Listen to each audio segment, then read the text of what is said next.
Case study: turbocharger breakdown on marine engines. Let us now discuss an important case study on turbocharger breakdown in marine engines, because turbochargers play a critical role in engine performance and vessel safety. Introduction: turbocharger failure.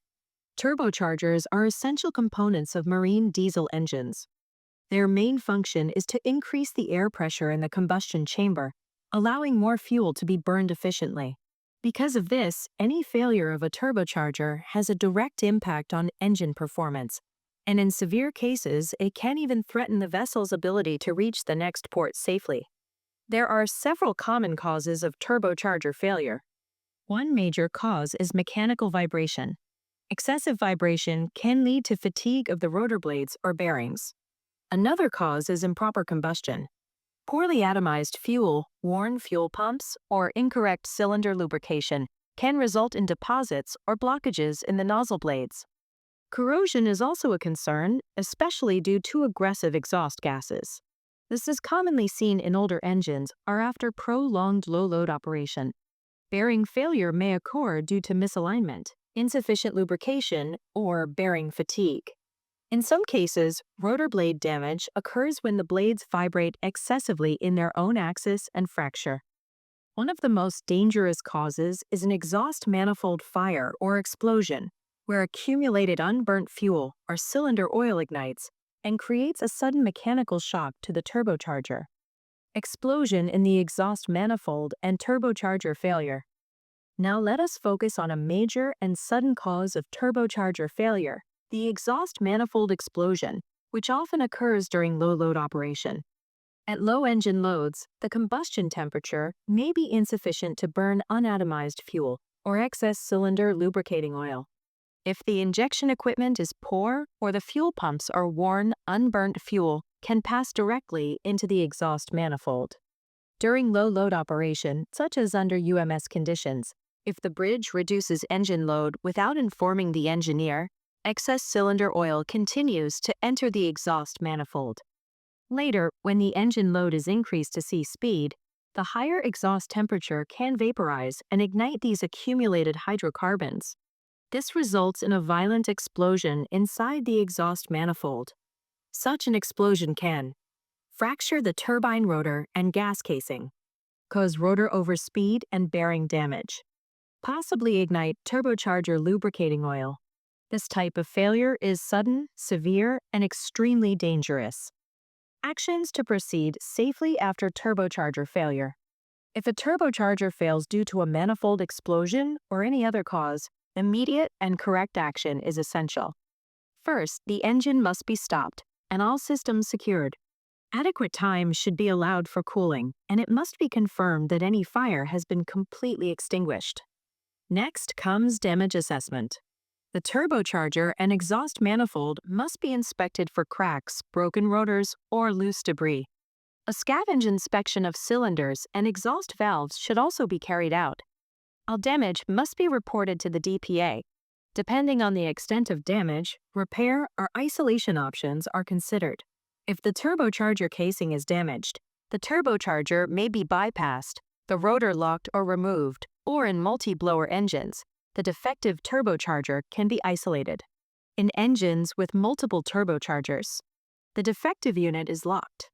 Orifice plates are inserted in the compressor outlet and turbine inlet. Minimal airflow is maintained. If required, the auxiliary blower is used to supply air. Operationally, engine load and speed must be reduced according to available air supply. Cylinder lubrication and fuel injection must also be adjusted to prevent further unburnt fuel entering the exhaust system. Practical problems and solutions. Running an engine with a failed turbocharger presents several practical challenges. Depending on the damage, the rotor may be locked in position, exhaust gases may be bypassed, or the rotor may be completely removed. It is essential to maintain airflow to prevent overheating of the compressor or turbine casing. Lubrication and cooling systems must operate within safe limits. For engines with one turbocharger, if an exhaust bypass is available, the blanking plate is removed. Engine load is reduced to around 15% MCR at approximately 53% speed. If no bypass is available, the rotor and nozzle are removed. Blanking plates are inserted. Engine is operated at similarly reduced load. For engines with multiple turbochargers, the defective turbocharger is locked. Orifice plates are inserted. Engine is operated at around 20% MCR at about 58% speed. Minimal airflow must always be maintained to cool the locked rotor and prevent corrosion. Operation with a defective turbocharger. When operating with a defective turbocharger, several key considerations must be followed.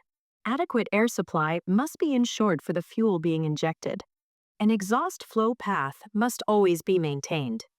All damaged parts must be secured to prevent secondary damage. If seals are compromised, air, gas, and lubrication paths must be properly isolated.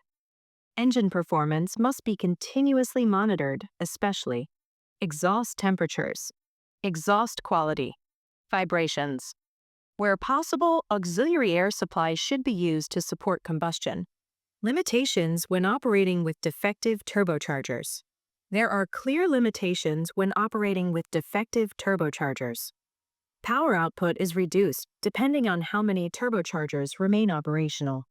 Engine speed and load must stay within safe temperature and pressure limits. Four-stroke engines may run naturally aspirated if all turbochargers fail, but only with careful monitoring. Two-stroke engines, however, require pressurized air, and engine speed may be limited to around 15% MCR. Any increase in speed must be gradual to avoid sudden stress on the remaining turbochargers or engine components. To summarize this case study, turbocharger failures can be mechanical, operational, or thermal. Exhaust manifold explosions are especially dangerous. Isolation, rotor locking, bypassing, or rotor removal are critical emergency strategies. Proper load management, auxiliary airflow, and close monitoring are essential. Manufacturer's instructions must always be followed during emergency operation. This case study highlights how correct decision-making and practical engineering knowledge can allow a vessel to continue its voyage safely, even after a major turbocharger failure. Thank you for your attention.